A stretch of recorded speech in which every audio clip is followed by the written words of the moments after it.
Selamat malam saudara-saudara sekalian yang dikasihi Tuhan. Sudah lama kita tidak berjumpa, hampir 2 bulan saya rasa ya.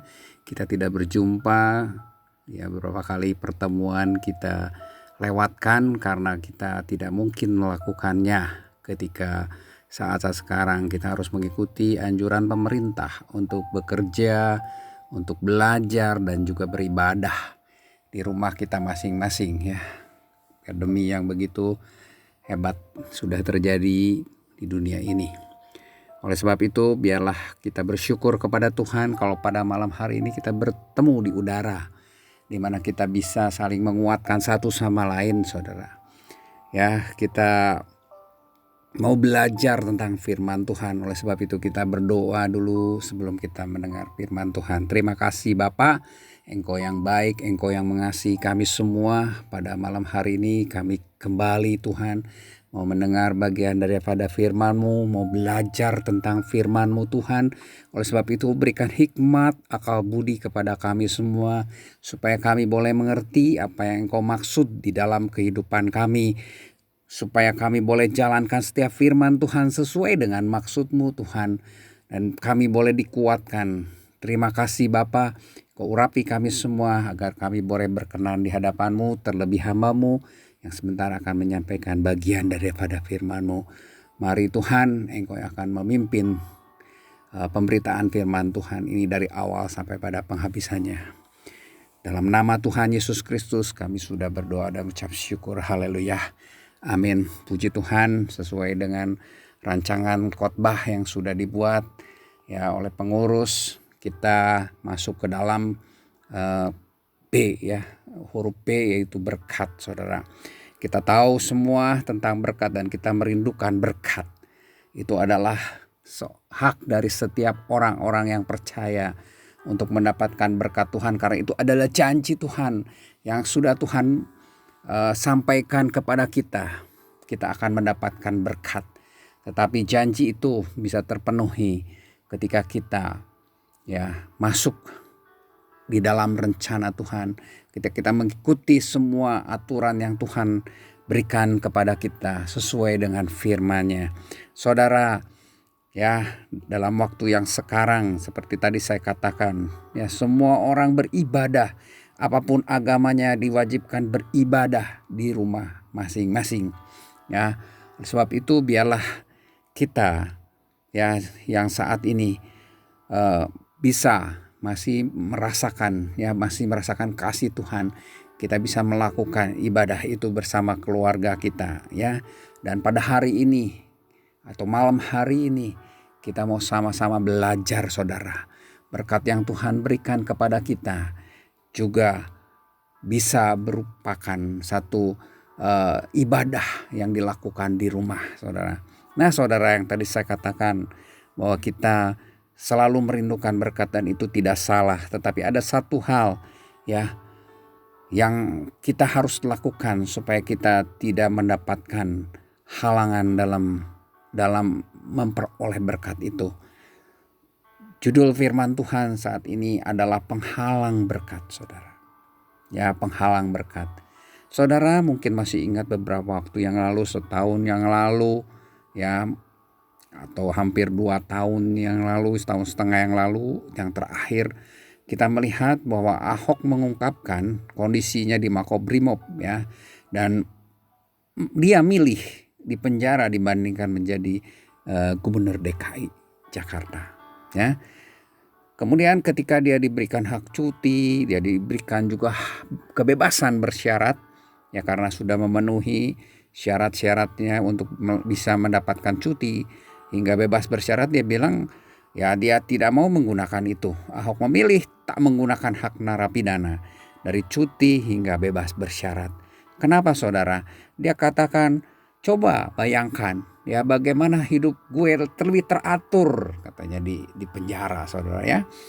Pagi-pagi sudah ada jadwalnya, dia bisa melakukan ya hal-hal yang tidak bisa dilakukan ketika dia menjadi seorang gubernur dengan kesibukan yang luar biasa. Bahkan dia bisa berolahraga, dia bisa membuat badannya lebih sehat, dan dia bisa mempelajari banyak hal, membaca buku. Kemudian dia juga bisa membuat buku yang dijual akhirnya menghasilkan banyak sekali saudara uang yang dia juga bisa bantu untuk orang-orang lain. Itulah yang dia rasakan, bahwa ada satu kenyamanan di dalam kehidupan di penjara. Rasanya dia tidak mau meninggalkan penjara, ya. Mengapa demikian saudara? Ya, hal ini juga terjadi sebetulnya ya di Michigan, ya. Ada seorang sipir penjara di Michigan mengatakan setelah berada di penjara selama bertahun-tahun, para narapidana menjadi terkondisi dengan kebiasaan di sana. Ya, mereka sudah terbiasa dan merasakan enak hidup di penjara. Ya, itu dikatakan oleh Happy Caldwell, ya. Seorang hamba Tuhan yang mengatakan ketika dia bertemu dengan sipir penjara karena dia melayani di penjara-penjara, dan dia katakan setelah berada di penjara selama bertahun-tahun, para narapidana sudah tidak mau memikirkan lagi untuk keluar saudara, karena sudah terkondisi dengan kebiasaan di sana. Ya, mereka membangun batas-batas di dalam diri mereka sendiri saudara. Ya, jadi ada batasan-batasan yang mereka bangun di dalam dirinya yang membuat mereka nyaman, ya. Bila gerbang penjara dibuka pun katanya ya, kebanyakan penghuni di sana tidak ingin pergi, merasa kerasan hidup di dalamnya sehingga sulit membayangkan hidup dengan cara yang berbeda daripada itu. Ya, inilah yang dikatakan zona nyaman saudara. Zona di mana seseorang ya, atau suatu keadaan, sebuah keadaan di mana seseorang merasa terbiasa dan nyaman karena mampu mengontrol lingkungannya. Ya, dalam keadaan ini, ya, orang tersebut jarang merasa gelisah dan jarang mengalami tekanan yang mengakibatkan stres. Ya, hidupnya nyaman, enak saudara. Ya, nggak pernah gelisah, nggak pernah stres. Ya, karena mereka sudah terkondisi, hidupnya sudah terkondisikan secara demikian. Mungkin hidupnya lebih teratur, ya jam segini makan, ya jam berapa makan, kemudian jam sekian harus harus tidur. Ya, Ahok pernah bilang juga jam 9 tidur. Ya, yang itu tidak pernah bisa dilakukan ketika dia harus bekerja sebagai gubernur DKI Jakarta dengan segala permasalahan kota yang begitu kompleks saudara, ya. Dan ini berarti ada satu pembatasan cara berpikir, ya. Kalau kita ingat ya tentang pembatasan cara berpikir ini, kita ingat seekor gajah saudara yang dari kecil diikat dengan tali yang kecil. Ya, ketika dia berusaha, dia sulit untuk melepaskan dirinya karena kekuatannya masih terbatas. Dan itu sudah terpola dalam tanda kutip pikirannya, sehingga dia mungkin merasa nggak mungkin, ya berpikir nggak mungkin saya bisa lepas, dan itu terbawa sampai dia dewasa, sampai besar, sampai kekuatannya luar biasa. Ketika ikatan di kakinya itu sebetulnya dengan mudah dia bisa singkirkan, dia bisa patahkan, tetapi dia tidak melakukan itu. Ya, jadi pola berpikir, cara berpikirlah yang dibatasi. Manusia memiliki cara berpikir dan ini yang dibatasi. Ya, ketika dia ada di zona nyaman. Ya, pikiran sendiri dibatasi, saudara. Ya. Ya, bila rintangan jasmani itu disingkirkan, rintangan rohani masih akan ada di sana, saudara. Ya, walaupun jasmaninya sudah terbebas, ya, sudah tidak ada lagi rintangan, ya, sudah tersingkirkan rintangannya, tetapi ada satu rintangan di dalam rohaninya. Dan rintangan rohani itu masih ada di sana karena mereka telah dikondisikan untuk tidak pergi melampaui batas itu. Ya, apa itu? Pikiran mereka. Jadi kita terpenjara di dalam pikiran kita. Sekali lagi, kita terpenjara di dalam pikiran kita. Ya, rupanya orang-orang Israel juga mengalami persoalan seperti ini, saudara. Ya, mereka juga ketika sudah dibebaskan Tuhan, ya, ketika keluar dari tanah Mesir, tanah perbudakan itu, ya mereka berpikir dan bertindak seperti budak. Ya, kita bisa baca di dalam Mazmur 78 ayat 40 sampai 41.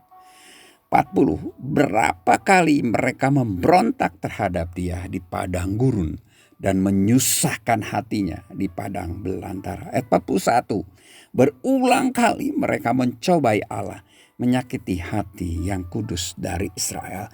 Mereka memberontak berkali-kali terhadap Allah yang membebaskan mereka di padang gurun. Karena mereka merasa bahwa di padang gurun ini jauh lebih tidak enak daripada mereka ada di tanah perbudakan di tanah Mesir. Mereka walaupun harus melakukan kerja paksa, tapi mereka makanan mereka tersedia. Mereka enak, mereka hidup ya sama teratur saudara. Jadi jam segini, jam segini, jam segini, jam segini ada jadwalnya. Mereka harus bekerja walaupun mungkin bekerjanya dalam waktu panjang. Tetapi ada keteraturan dan makanan selalu tersedia. Oleh sebab itu berapa kali mereka memberontak terhadap dia di padang gurun ketika mereka mengalami banyak masalah. Mereka bersungut-sungut, mereka mau melempari Musa bahkan. Ya, karena mereka merasa bahwa dulu mereka lebih enak di Mesir. Kenapa engkau keluarkan kami? Apakah kau keluarkan dengan maksud untuk membunuh kami? Ya, di padang gurun ini. Ya, dan hal ini menyusahkan hati Allah. Berulang kali mereka mencobai Allah, menyakiti hati yang kudus dari Israel. Ya, coba lihat saudara, bagaimana proses pembebasan bangsa Israel dan dari bangsa Mesir. Mesir adalah rumah perbudakan. Dan mereka mau dibawa ke tanah perjanjian. Yaitu tanah Kanaan. Ya. Mereka harus melewati Laut Merah. Dan selama perjalanan mereka, Allah memelihara mereka. Air keluar dari batu karang. Mana turun dari langit. Ketika mereka berteriak, mereka minta air. Allah mengeluarkan air itu dari batu karang. Ketika mereka berteriak, meminta makanan, Allah menurunkan, Allah mengirim mana dari langit. Sebenarnya hidup mereka ya dilindungi oleh Allah. Siang yang panas Allah melindungi mereka dengan tiang awan. Kemudian malam yang dingin, gelap, mereka dilindungi oleh tiang api. Luar biasa penyertaan Tuhan dalam hidup mereka. Pemeliharaan Tuhan dalam hidup mereka. Ketika mereka terbebas dari Laut Merah, mereka melihat kemuliaan Tuhan begitu nyata dan pemisahan mereka dari orang-orang Mesir. Bahkan ketika mereka juga ada di tanah Mesir, mereka mengalami atau melihat bahwa Tuhan memberikan tulah kepada bangsa Mesir dan mereka semua dipisahkan, diistimewakan. 10 tulah tidak ada yang menimpa mereka. Laut Merah terbelah untuk mereka dan menutup kembali, menutup semua orang-orang Mesir, menghanyutkan, menenggelamkan orang-orang atau tentara-tentara Mesir yang mengejar mereka. Kemudian selama di padang gurun, Allah memberikan air kepada mereka. Allah memberikan makanan kepada mereka. Hidup tercukupi saudara. Tapi mereka harus mengalami atau berjalan. Dan ini di tengah padang gurun mereka merasakan susah. Mereka gak bergerak saudara. Karena ada kenyamanan di dalam hidup mereka. Ketika mereka ada di dalam perbudakan tanah Mesir. Ya, sebenarnya mereka adalah orang yang merdeka. Tetapi mereka terbelenggu oleh pikiran mereka. Yang merasakan betapa lebih nikmatnya mereka hidup di tanah Mesir. Saudaraku, Allah sudah menjanjikan tanah Kanaan yang berlimpah susu dan madu. berkat yang luar biasa yang Tuhan janjikan kepada orang-orang Israel.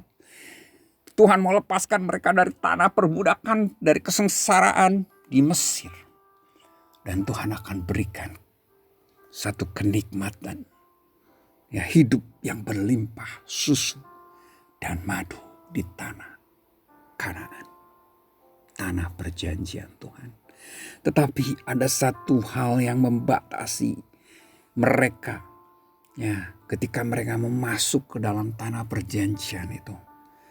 Tanah Kanaan, tanah yang luar biasa, begitu kaya, begitu berlimpah susu dan madu. Ya, apa itu? Mereka ragu ketika mereka mengirim 12 pengintai. 10 pengintai membuat mereka ragu. Tanah itu memang betul-betul luar biasa indahnya, betul-betul, ya, berlimpah-limpah kekayaannya. Tetapi ada hal yang menghalangi. Mereka tidak mungkin masuk. Kenapa? Karena ada orang-orang raksasa, orang-orang enak. Sehingga orang-orang Israel merasa ragu. Mereka takut. Roh ketakutan itu masuk di dalam hidup mereka. Roh ketakutan ditabur oleh 10 orang, ya, pengintai, telah tertanam dalam diri mereka. Kita nggak mungkin melawan orang-orang enak, karena kita ini seperti kecil di hadapan mereka, ya. Oleh sebab itu mereka menjadi tidak percaya ketika 2 orang, ya, Yosua, ya, dan Kaleb mengatakan, kita pasti bisa masuk. Kita akan lawan mereka dan mereka akan bertekuk lutut. Allah akan memberikan kemenangan. Mereka tidak percaya. Bukan mereka berteriak. Mereka mau melempari 2 orang ini. Ya, akhirnya apa? Mereka harus mengalami, ya, harus mengalami 40 tahun, ya, untuk mengembara di padang gurun, supaya orang-orang yang ragu, orang yang takut, orang yang tidak percaya, orang yang memiliki pembatas di dalam kehidupannya, yang membatasi dia untuk bisa melihat berkat Tuhan yang sudah di depan mata. 40 tahun lamanya mereka harus mengelilingi sampai habis semua orang-orang yang tidak percaya, orang yang ragu, orang yang takut. Ya, Tuhan membiarkan mereka semua mati. Hanya orang-orang yang masih kecil, anak-anak yang masih kecil.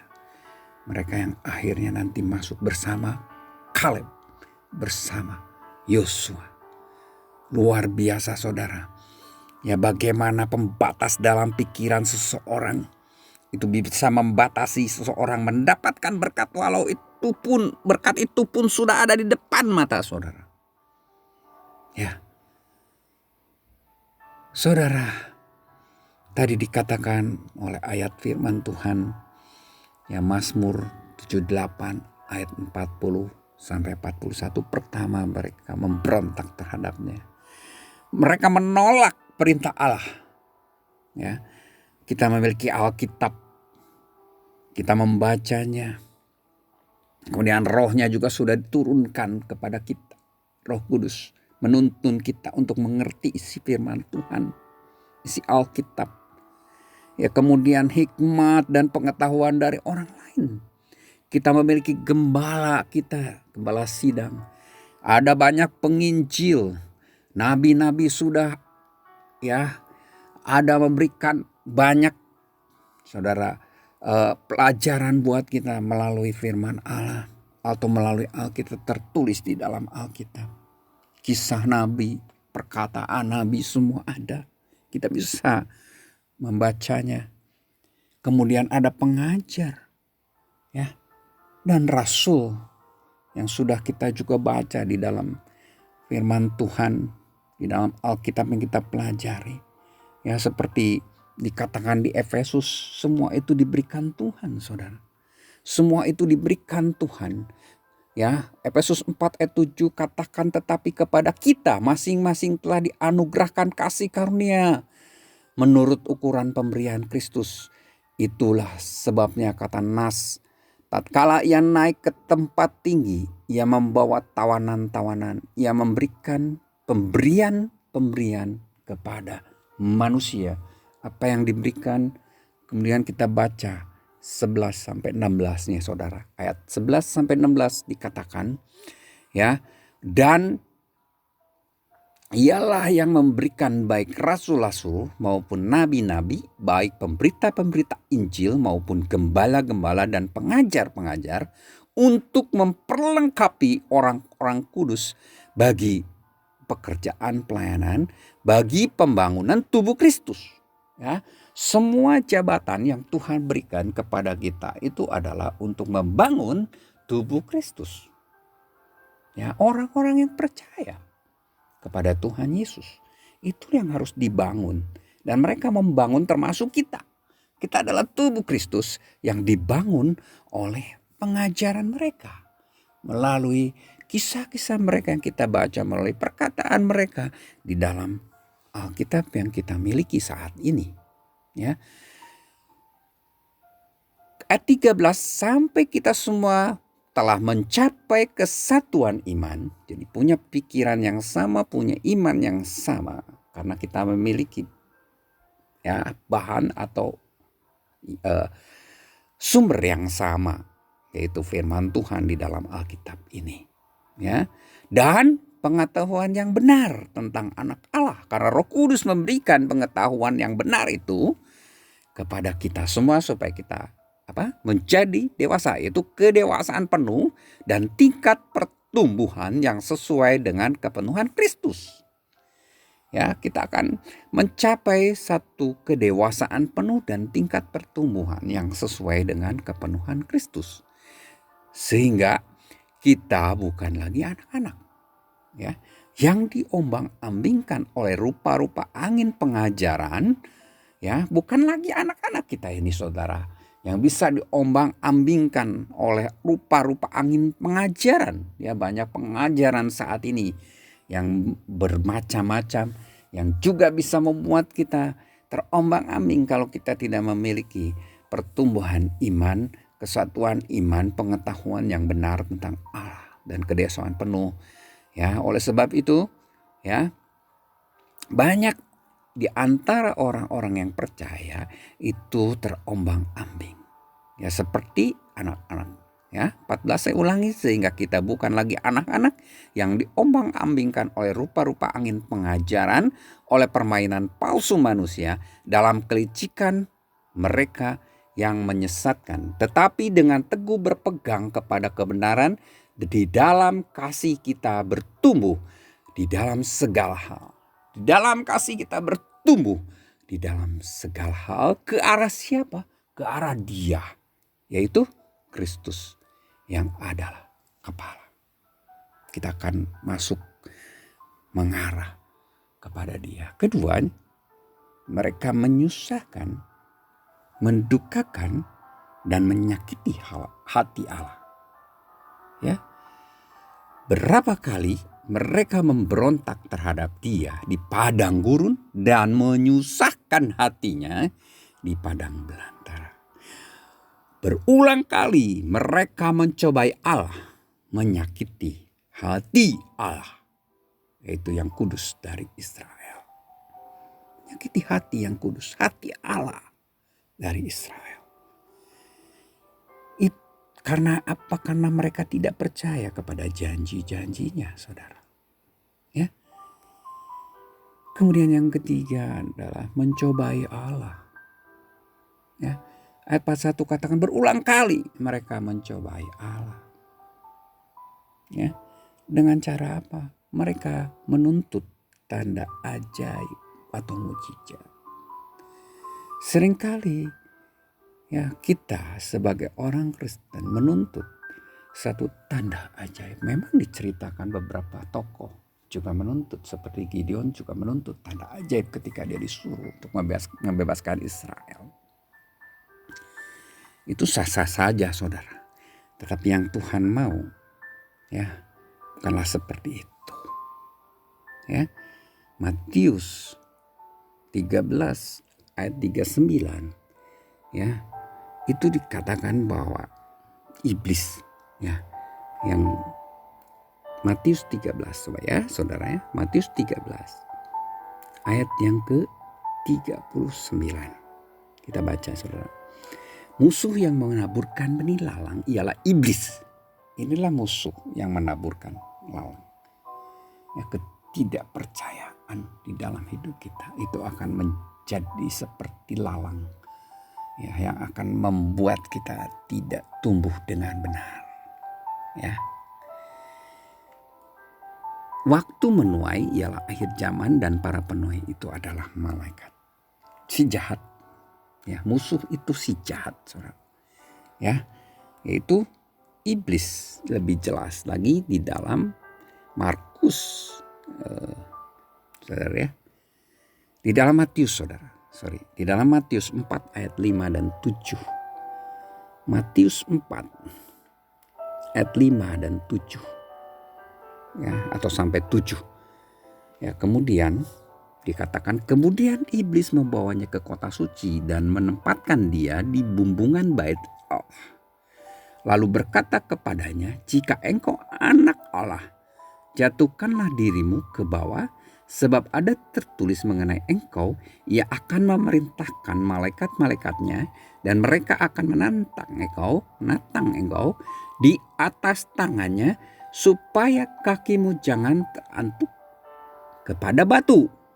Ya, Yesus berkata kepadanya, ada pula tertulis, janganlah engkau mencobai Tuhan Allahmu. Iblis membawa firman Tuhan untuk mencobai Tuhan Yesus. Dia katakan, kalau engkau menjatuhkan dirimu dari bumbungan bait Allah itu, kakimu tidak akan terantuk.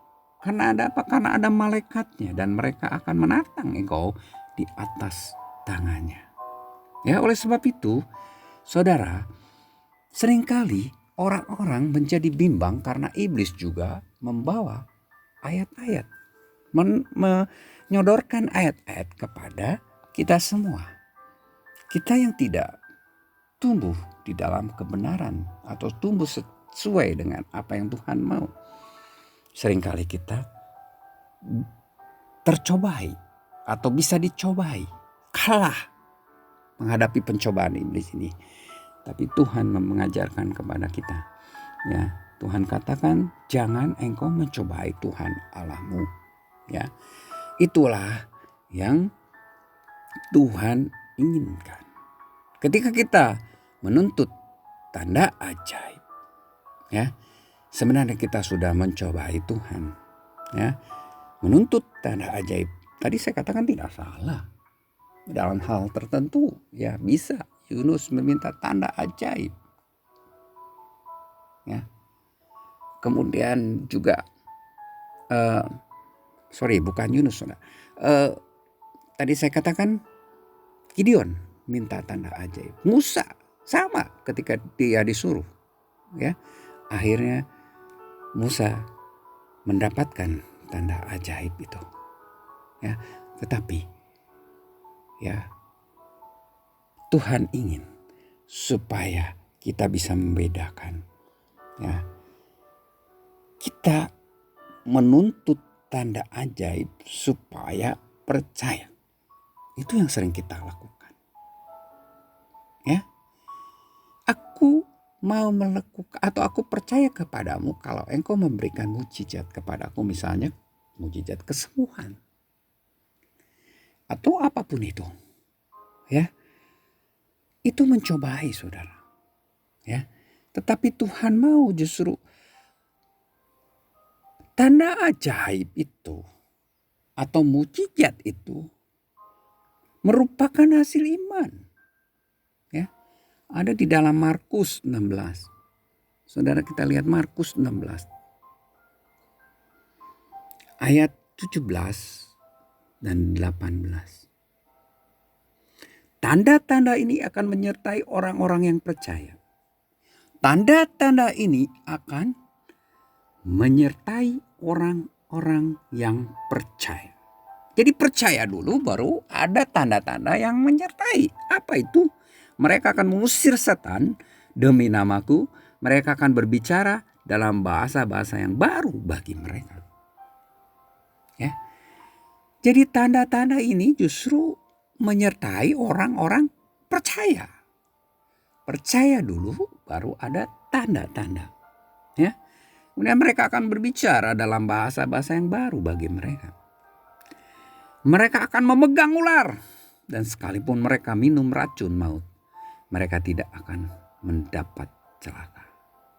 Mereka akan meletakkan tangannya atas orang sakit dan orang itu akan sembuh. Itulah tanda-tanda orang yang percaya. Percaya ada tanda. Percaya ada mujizat. Ya. Jadi jangan dibalik urutannya saudara. Percaya dulu nomor 1. Baru mujizat terjadi. Ya. Mengerti ya saudara ya. Jadi kita sebaiknya tidak menuntut tanda ajaib. Percaya dulu. Kalaupun kita menuntut, caranya percaya saudara. Percaya dulu. Baru ada tanda ajaib yang akan Tuhan berikan kepada kita. Yaitu tanda-tanda itulah yang menyertai kehidupan kita. Yang kedua, nah ini sama dengan tadi melanjutkan. Jadi yang kedua adalah ketidakpercayaan. Ya, atau sehingga kita berpaling dari rencananya. Karena kita nggak percaya buat apa sih? Ya, akhirnya berpaling dari rencana Tuhan yang begitu indah. Itu sama dengan ya kita membatasi Allah.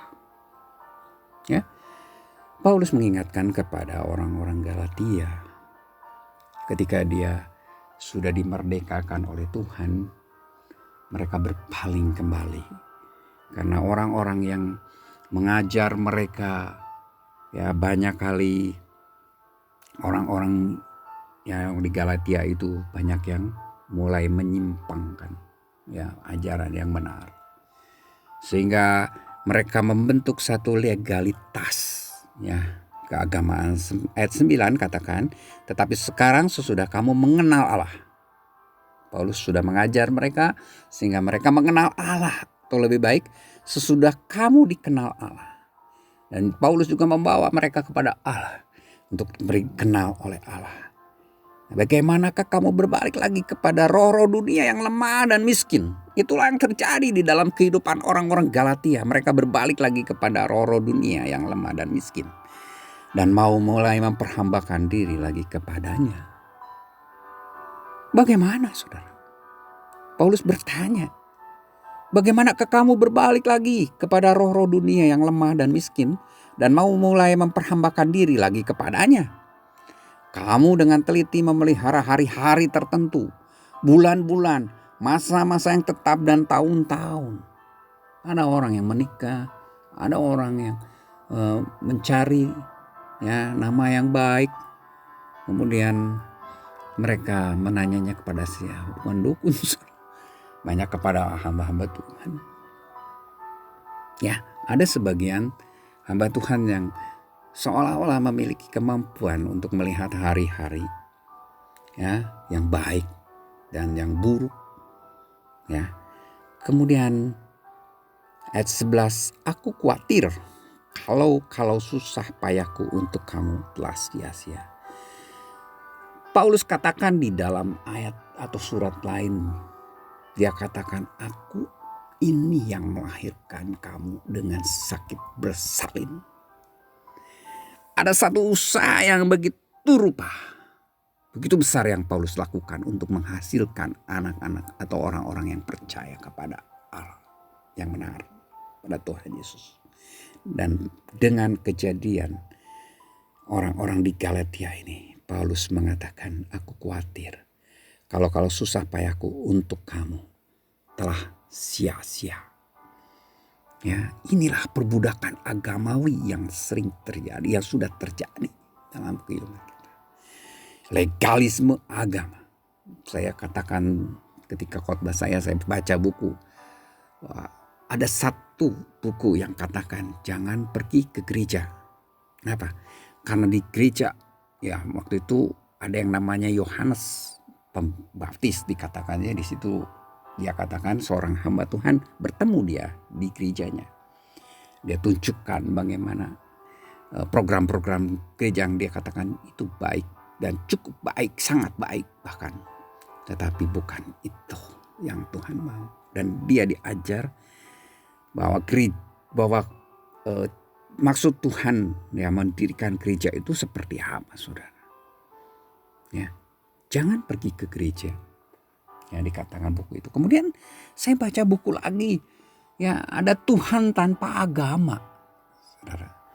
Ya, ini untuk menghantam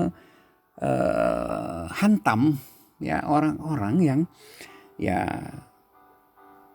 memperbudak ya orang-orang percaya kepada Tuhan itu, yaitu dengan perbudakan agamawi atau legalisme agama. Nanti kita bahas selanjutnya untuk lebih mengerti ya. Itu supaya ya Paulus katakan, ingatkan lagi di dalam Galatia 5 ayat 1, supaya kita sungguh-sungguh merdeka ya. Kristus telah memerdekakan kita. Karena itu berdirilah teguh dan jangan lagi mau dikenakan kuk perhambaan, legalisme agama, perbudakan agamawi. Inilah yang menjadi kuk perhambaan bagi orang-orang yang percaya. Kita sudah dimerdekakan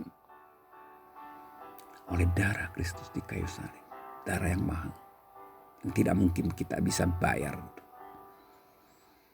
Tuhan sudah lakukan di kayu salib. Yesus sudah lakukan di kayu salib. Karena kasihnya kepada kita. Dan orang-orang seperti ini, orang yang sudah merdeka, seolah-olah mau lagi dikenakan kuk perhambaan. Kembali lagi. Ya, kembali lagi, berbalik lagi kepada roh dunia yang lemah dan miskin. Ya, itu tidak layak untuk kerajaan Allah. Lukas 9 ayat 62. Yesus katakan, tetapi Yesus berkata, setiap orang yang siap untuk membajak tetapi menoleh ke belakang tidak layak untuk kerajaan Allah. Oleh sebab itu Paulus katakan di dalam suratnya kepada orang Filipi 3 ayat 13 sampai dengan 14, kita baca 13b sampai 14. Tetapi ini yang kulakukan. Apa itu? Aku melakukan apa yang telah di belakangku dan mengarahkan diri kepada apa yang di hadapanku. Dan berlari-lari kepada tujuan untuk memperoleh hadiah, yaitu panggilan surgawi dari Allah dalam Kristus Yesus. Jangan lagi kita kembali kepada masa lalu kita. Masa di mana kita diperbudak masa oleh nafsu kita, oleh nafsu manusia, oleh nafsu duniawi. Tapi biarlah kita mau mengarahkan diri ketika kita sudah diselamatkan oleh Tuhan. Jangan lagi kita merasa bahwa dulu lebih enak hidupnya. Tidak ada ya hal-hal yang harus dipikirkan, yaitu menyenangkan hati Tuhan. Kita bisa melakukan apa saja di dalam kehidupan kita. Ya, ada satu zona kenyamanan. Tinggalkan itu. Untuk berhasil memperoleh hadiah yang Tuhan sudah janjikan kepada kita. Lompat keluar dari zona nyaman. Kita lihat Ayub juga tidak melihat kekayaannya, tidak melihat kondisinya dulu, ya, yang begitu luar biasa, ya, menjadi satu penghalang dia untuk tetap dia bisa, ya, tetap ada dalam keadaan saleh, sifat yang dipuji Tuhan. Ayub adalah orang yang kaya, saudara. Kita bisa melihat, ya, dia adalah di tanah Uz, ya, dia adalah saleh dan jujur, takut akan Allah dan menjauhi kejahatan. Ini harta yang terpenting sebenarnya dalam kehidupannya, yaitu takut akan Allah dan menjauhi kejahatan. Dipandang manusia sebagai orang yang saleh dan jujur. Tetapi Allah juga memandangnya seperti itu. Seperti di dalam ayat 5 dikatakan. Dia adalah orang yang saleh dan jujur. Itu dikatakan kepada iblis ketika Tuhan bertanya kepada iblis, dari mana engkau? Dan Allah mengatakan, kau melihat Ayub, dia adalah orang saleh dan jujur, takut akan Allah dan menjauhi kejahatan. Satu pengakuan yang luar biasa. Dia adalah orang yang terkaya, dengan 7 anak laki-laki dan 3 anak perempuan, 7.000 ekor kambing domba, 3.000 ekor unta, kemudian 500 pasang keledai betina, dan jumlah yang sangat besar budak-budak. Ini adalah satu kekayaan yang luar biasa. Bukan itu saja, keluarga yang baik dia miliki.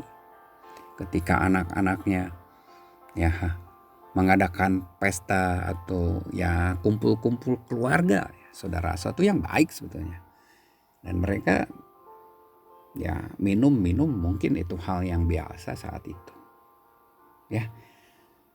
Tapi Ayub, dia kumpulkan kembali anak-anaknya dan mempersembahkan korban. Kalau anaknya itu melakukan perbuatan dosa, ada korban minta pengampunan dosa buat anak-anaknya. Bukankah itu suatu keluarga yang baik yang dibangun oleh Ayub? Mereka dekat dengan satu sama lain, antara saudara, saling mengasihi. Kemudian mereka berkeliling untuk mengadakan pertemuan. Zaman yang sulit, zaman sekarang ini kita lakukan hal itu. Tapi keluarganya melakukan itu, saudara. Hanya sayang, saudara, Tuhan mengizinkan iblis untuk mencobai, karena iblis mengatakan, rasanya kalau engkau cabut pagarnya, kemudian juga kalau engkau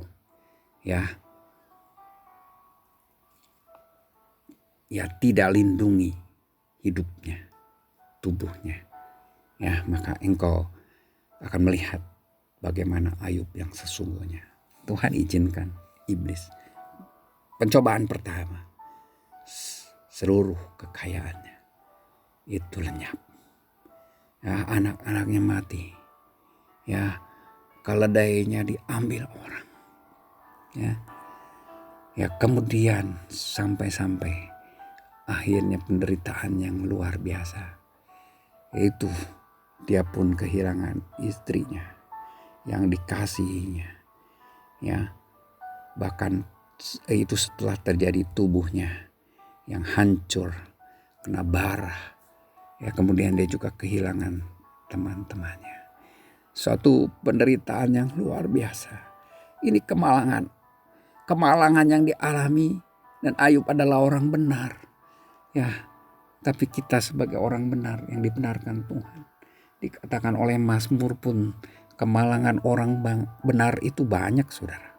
Kemalangan orang benar banyak, tetapi Tuhan, janji Tuhan. Tetapi Tuhan melepaskan dia dari semuanya itu. Mazmur 34 ayat 20. Ayub telah kehilangan seluruh hartanya. Lembu, sapi, keledai dirampas orang-orang Seba. Kambing, domba, dan penjaganya disambar api dari langit. Unta-unta dirampas oleh orang Kasdim.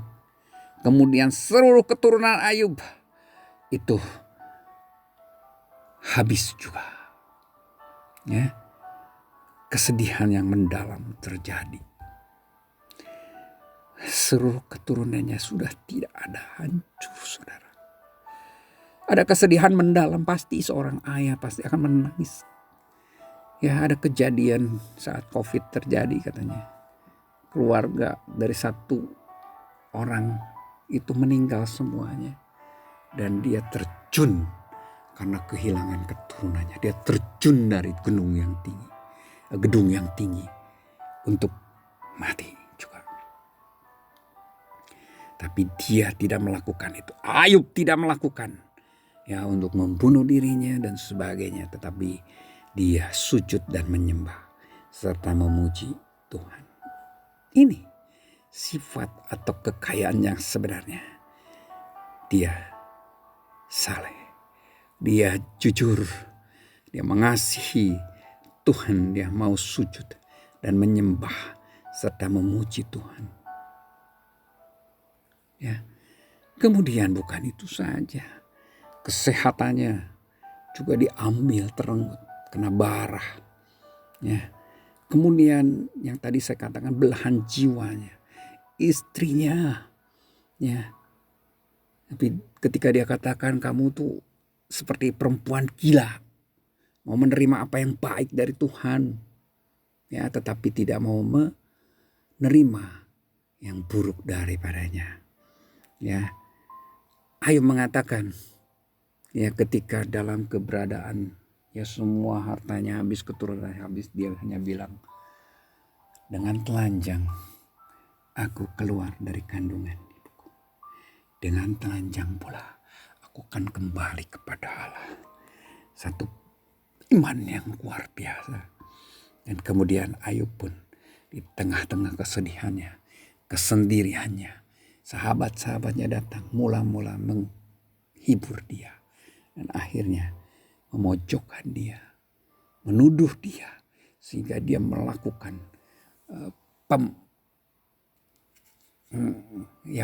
pembelaan diri. Ya, luar biasa saudara.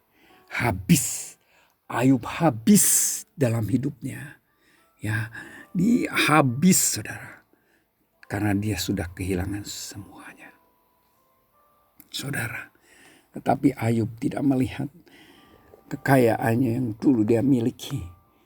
Keluarga yang dia miliki. Itu menjadi penghalang dia. Untuk dia percaya kepada Allah. Ya, bahkan dia katakan dengan telanjang pula, aku akan kembali kepadanya. Apakah kita memiliki iman yang seperti ini?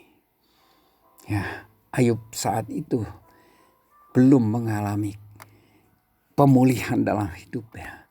Dia bisa mengatakan seperti itu saudara. Ya, mujizat. Ya, pasti bisa terjadi ketika Ayub berserah penuh kepadanya. Dan kita juga melihat setelah kisah itu. Ya, di akhir-akhir kisah Tuhan mengembalikan, ya, seluruh kekayaan Ayub. Lebih. Anak-anak pun ada lagi saudara. Ya, dia memiliki anak-anak kembali. Ya, luar biasa, keluarganya dikembalikan, hartanya dikembalikan. Semua yang dimiliki dikembalikan setelah dia keluar dari masalahnya. Bisa mengatasi masalahnya.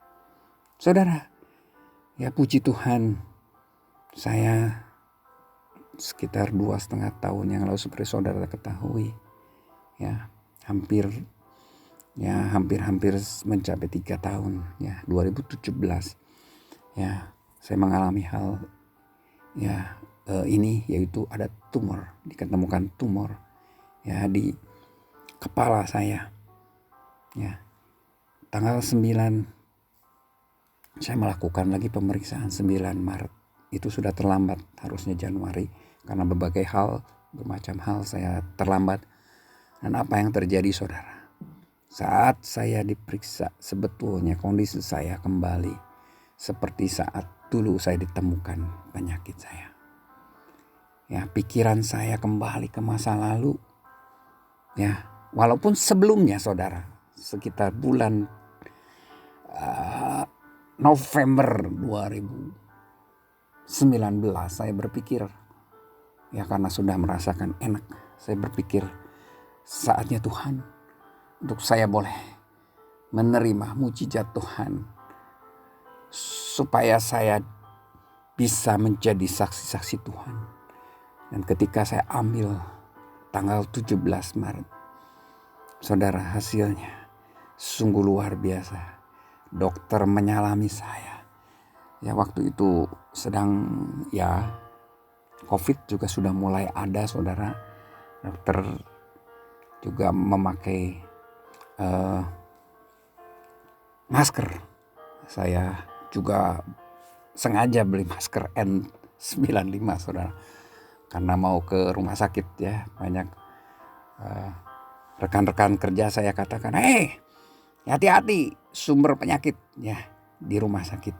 Ada ketakutan ya, tapi ya harus jalan ya, karena saya juga ingin melihat ya Tuhan pasti memberikan kesembuhan buat saya ya. Dan apa yang terjadi, dia katakan, Pak, luar biasa nih, selama saya ya mengobati ya, setiap hari saya ketemu orang-orang yang seperti Bapak.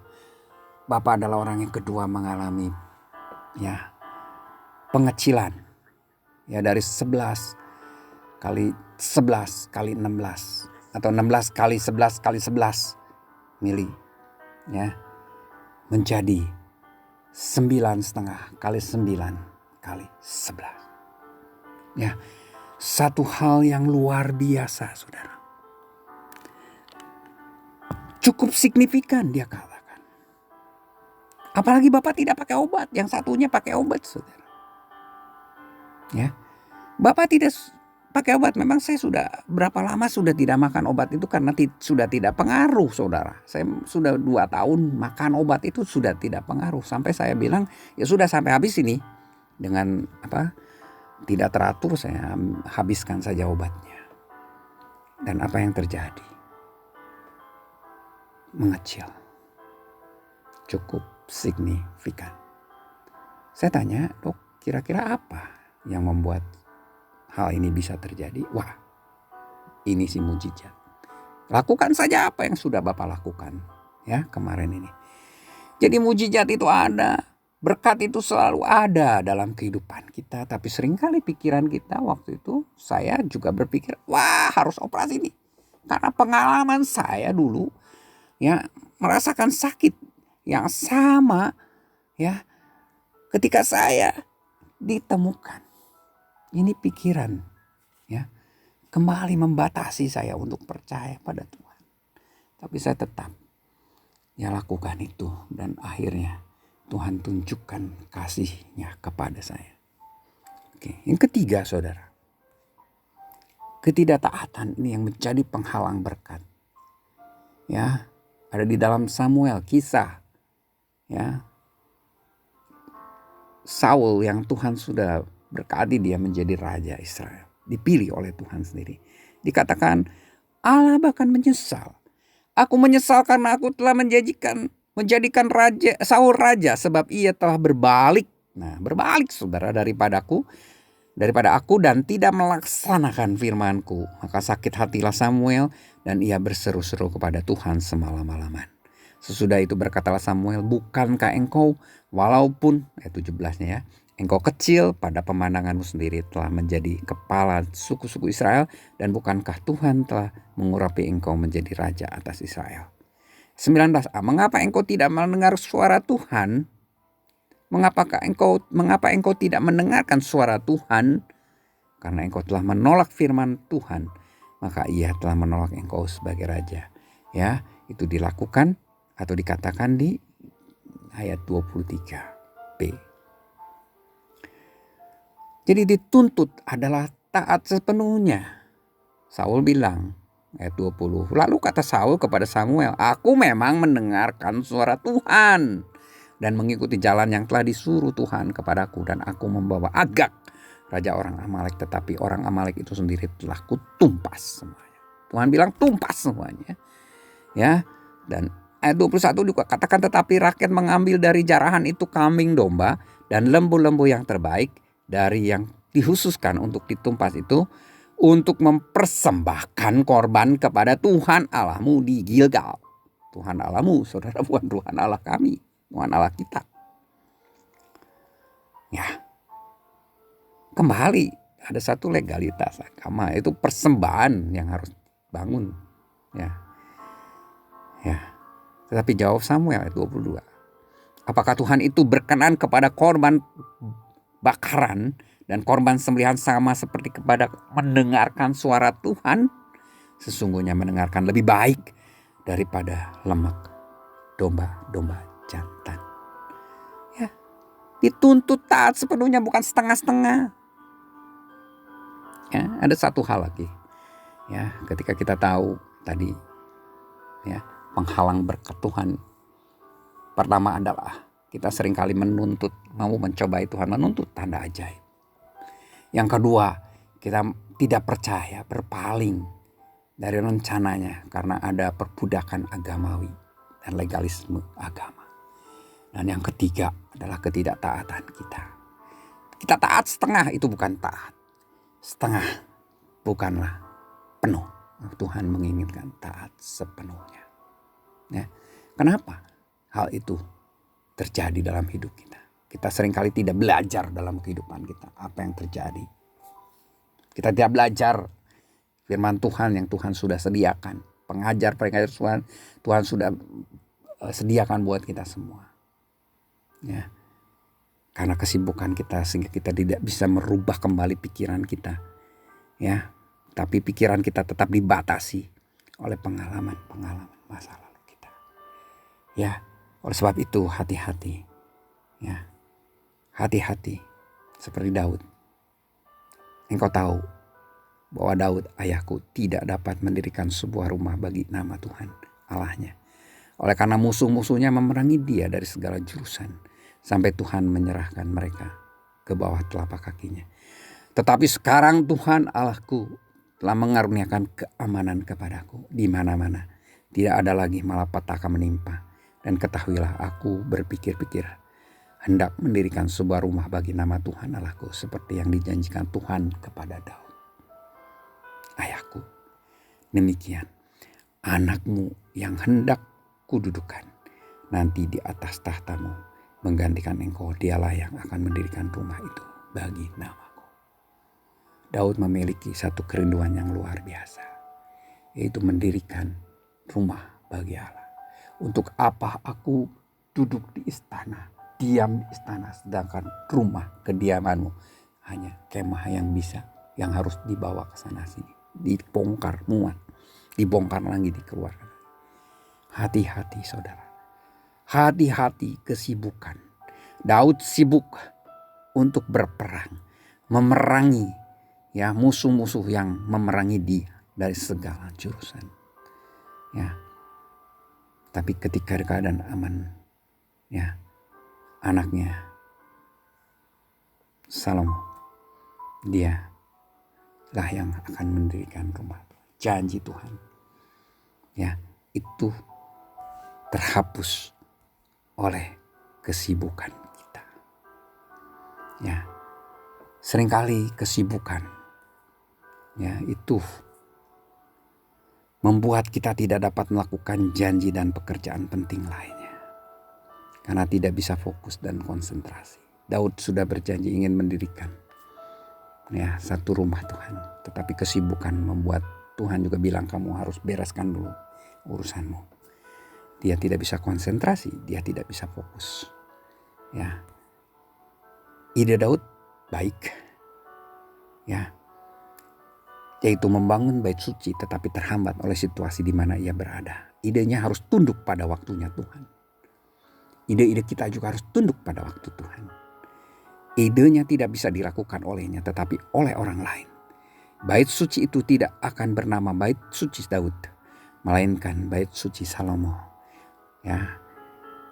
Daud mau mendirikan bait suci agar disebut juga bait suci Daud. Melakukan sesuatu untuk Tuhan dengan harapan mendapat penghormatan duniawi adalah hal yang tidak pantas. Jangan kita juga melakukan ini. Contoh lain saudara, bangsa Israel saat tulah ke-10. Dia disuruh oleh Allah untuk meminta emas dan perak kepada tetangganya dan dilakukan. Akhirnya dapat saudara. Tinggal di rumah dengan tanda darah pada tiang-tiang pintu. Itu juga dilakukan sehingga dia terbebas dari kehilangan anak sulung mereka. Mereka terbebas dari kehilangan anak-anak sulung seperti orang-orang Mesir alami. Kemudian Rahab dalam Yosua 2 juga sama.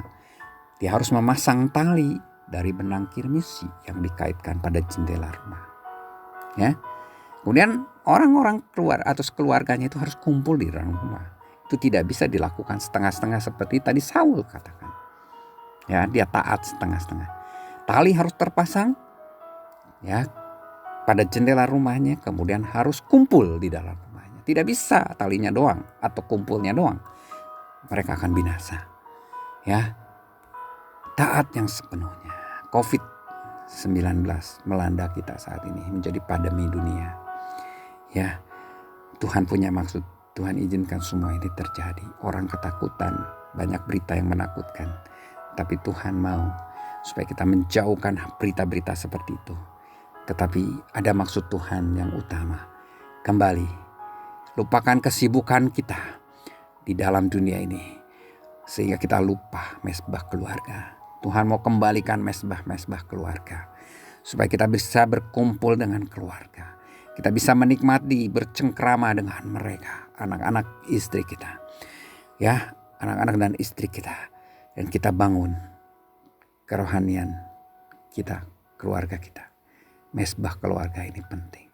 Lakukan selama Tuhan ya masih izinkan pandemi ini tetap ada. Supaya kita tetap ada di rumah. Ibadah yang penting di rumah. Ya, legalitas. Liturgi Tuhan hancurkan saat ini. Gereja yang besar menjadi kosong. Tidak ada gunanya semua. Gedung gereja yang tinggi, yang bagus, yang mewah. Sekarang kosong melompong.